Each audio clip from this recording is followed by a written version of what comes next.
Guys, welcome to my mini vlog. ఈరోజు వ్లాగ్లో ఏం చెప్పబోతున్నానంటే, చాలామందికి ఉండే ప్రాబ్లం ఏంటంటే తరచుగా జలుబు అనేది వస్తుంది.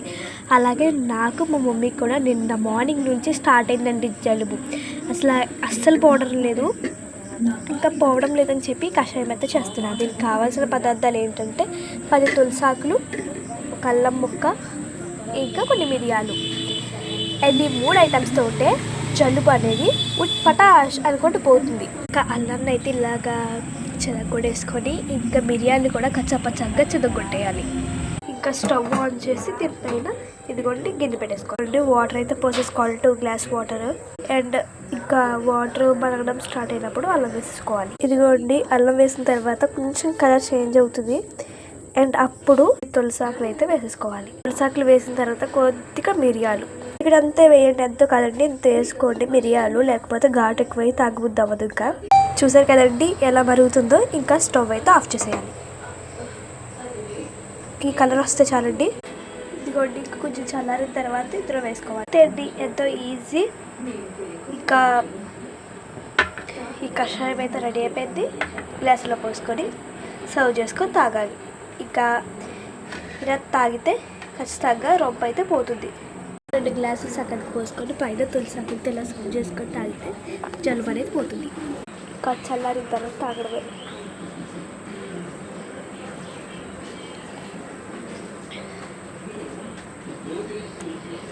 ఇక నార్మల్ వాటర్ లాగే ఉంటుంది. కొంచెం మిరియాలు ఘాట్ అనేది ఉంటుంది కొద్దిగా.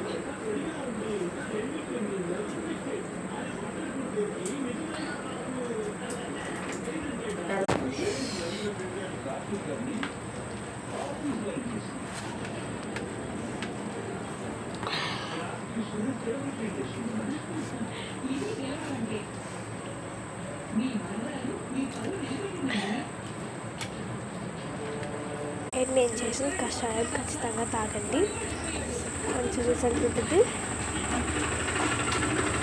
అయితే కొద్దిగా తాగుతూ కాసేపు ఆగి, కొద్దిగా తాగుతూ కాసేపు ఆగుతూ తాగండి. ఎందుకంటే కొంచెం గోరువెచ్చగా ఉన్నప్పుడు తాగండి. ఇంకా ఖచ్చితంగా రొప్పలేకపోతుంది. అంతకంటే ఇంకో మంచి రెమెడీ ఉంది, అది తాగుతూనే ఇంకోటి చేయాలి. అదే విక్స్. అలా ఇంకా నోస్ దగ్గర పెట్టుకోవాలి. ఇంకా అలా స్మెల్ పీల్చాలి. ఇంకా రొంప అనేది పోతుంది, పూర్తిగా నయమైపోతుంది. ఇది 1 వీక్లో ఒకసారి, 1 వీక్ మొత్తం ట్రై చేసేయండి. ఇంకా తాగుతూ ఉండండి, మంచి రిజల్ట్ వస్తాయి. అంటే బాయ్, ప్లీజ్ లైక్, సబ్స్క్రైబ్ చేసుకోండి.